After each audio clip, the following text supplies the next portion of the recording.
maikling pananalita ukol po sa pagbibigay. Nasa portion na po tayo ng ating service in tithes and offering.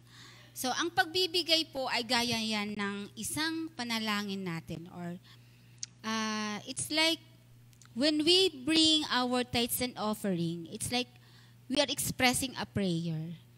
Sinasabi natin na, Lord, I trust in you.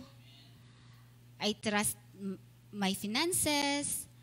Ini-entrust ko po yung source of income ko, yung trabaho ko po. And it's like declaring that, Lord, ikaw po ang nagmamay-ari ng buhay ko. Ikaw po yung nagbigay sa akin ng hininga. Ikaw po yung kasama ko sa mga battles natin na pinagtagumpayan. Ikaw po yung dinideclare mo na, Lord, because of your goodness, andito po ako tumatayo, andito po ako nakaupo, nakikinig ng salita ng Panginoon.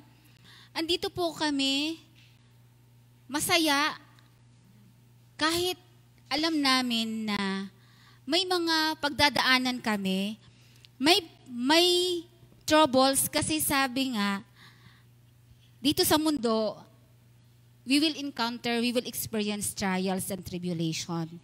But God assured us, sabi nga, take heed or take heart, I have overcome the world.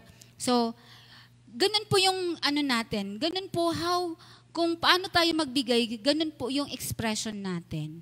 Because we're grateful.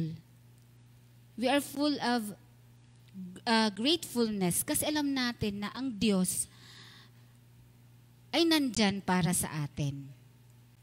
So, maliit man or malaki ang ibinibigay natin sa Panginoon, ang binabalik natin, binibigay natin dito sa ating tithes and offerings. Hindi po yun ang importante. Kasi hindi po yung salapi ang tinitingnan ng Panginoon. Kasi di na niya kailangan eh. What God is looking is into our obedience, not our sacrifice. Kung magbibigay tayo sa Panginoon, then we will murmur and complain. Remember po sa Philippians 2:14, sabi, do everything without murmuring and complaining. And giving tithes is an action. Kasi nga 'di ba, it's an act of worship. So, it's kasama doon sa do everything. So, kung nagbigay ka pero masakit ang loob mo, wag ka na lang magbigay. Kasi nga sa 2 Corinthians, sabi nga, God loves a cheerful giver. Amen po. So, maliit man ito malaki, it is the attitude. It is the obedience of our heart. Yun po ang importante doon. Remember, Abraham did not become a father of faith because he just believed in his heart. He became a father of faith when he obeyed God.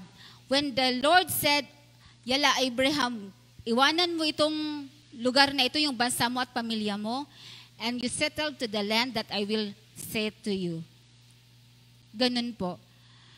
So, there was an obedience and acted with faith. Sa araw na ito mga kapatid, the Lord God is reminding us na kung nais nating sumunod sa Diyos, napakahalagang matutunan at sundin siya sa pamamagitan ng pananampalataya. Tanging sa ganitong paraan ka makakapagsimula sa daan patungo sa kanyang kaluwalhatian, kapangyarihan at pagpapala. So, yung pong nasa online, meron pong naka-flash. Naka-flash pa din po sa screen. If the Holy Spirit is telling you to give, to be a part of a mission, to be a part of God's family, and to expand His kingdom, you are free po to send in that number, and we will rest assured that it will be used according to His purpose and glory. At sa nasa on-site din po, let us all bring back our tithes and offering to the Lord. Amen po.